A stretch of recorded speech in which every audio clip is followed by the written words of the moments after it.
Est-ce que vous croyez à la télépathie?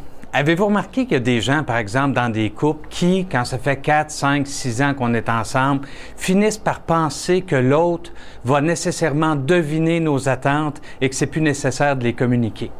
Je connais un couple, par exemple, que quand est arrivé le souper d'anniversaire du couple, il y a un des partenaires qui s'est dit « J'ai pas besoin de dire où j'aimerais qu'on aille ce soir-là parce que s'il m'aime, il va le deviner. » Eh bien, quand est arrivé ce soir-là, finalement, le monsieur a invité la madame au restaurant où il y avait du poulet, alors que celle-ci aurait aimé aller au chinois.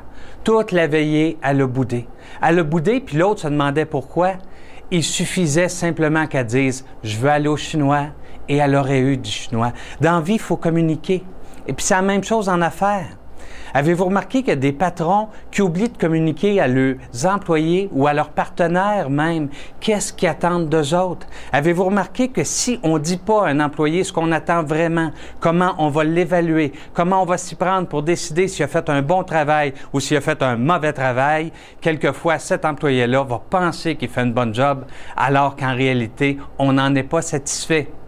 Alors, dans la vie personnelle comme dans la vie en affaires, vous allez souvent obtenir ce que vous demandez.